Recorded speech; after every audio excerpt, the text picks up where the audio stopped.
Dear colleagues, good afternoon. I congratulate you on the upcoming new year.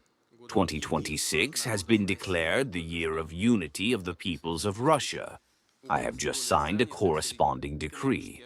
The employment rate among the economically active population has reached 97.8%, and unemployment has decreased to 2.2%. This is a very high employment rate and historically low unemployment. But we know, especially in some regions of the country, youth unemployment, and generally across the country youth unemployment, is still slightly higher. But there are positive changes. Unemployment among citizens up to 34 years old is also steadily declining, and in 2024 was at 3.8%.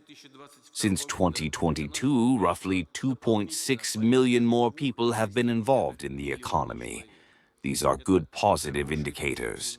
Currently, there is a shortage of available workforce in the labor market. In certain sectors, demand far exceeds supply, particularly in key professional groups for production.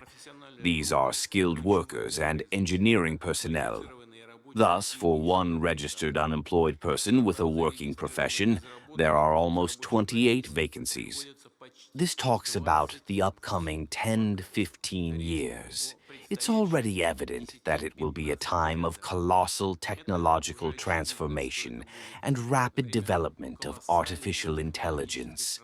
This is the greatest technological breakthrough that perhaps world history has not yet known. I draw the attention of regional teams, government leaders, and representatives of all sectors. This period has already begun and has literally burst into our lives. Recently, at a conference on artificial intelligence, I heard a comparison of the ongoing changes and their impact on industry development with the implementation of the space program. Indeed, its projects strongly changed the world back then. But I draw your attention, dear colleagues, artificial intelligence is simply much more groundbreaking, pervasive, and, as it is also said, a cross-cutting technology. It quickly conquers all spheres of life, automating the solving of a huge number of tasks. The speed of artificial intelligence system distribution increases every year, involving almost every person, changing their life, significance, profession, and changing the labor market itself. Listen, everything will change. We must certainly be ready for this. We need to change the entire paradigm of personnel training. This is not just a slogan or a wish. It is a crucial task for the state, business, and the education system.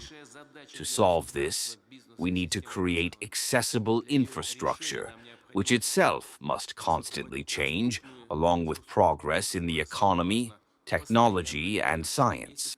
Now, addressing current and midterm personnel policy issues, we must think about and be prepared for the systemic changes that artificial intelligence brings with it.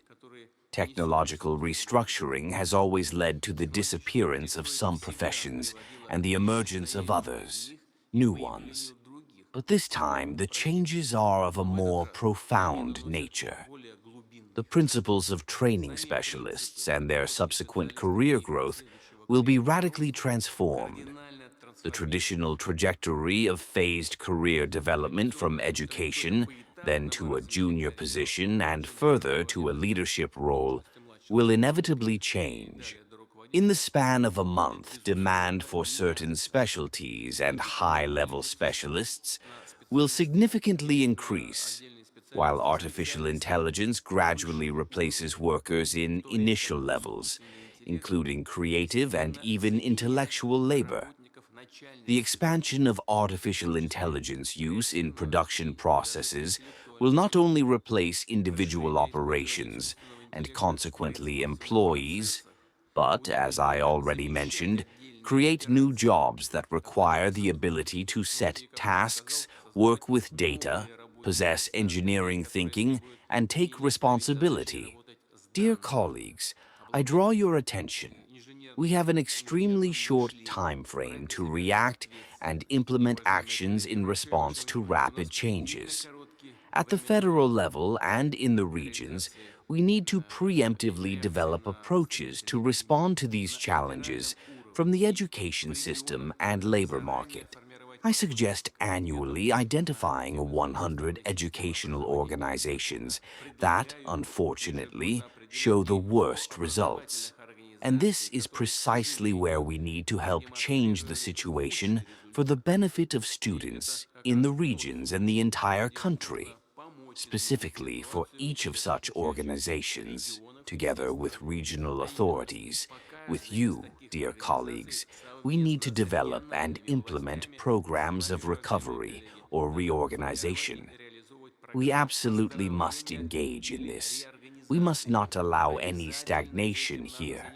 Of course, each subject of the Federation has its own features, but practically everywhere, we need to create conditions for increasing the economic activity of residents.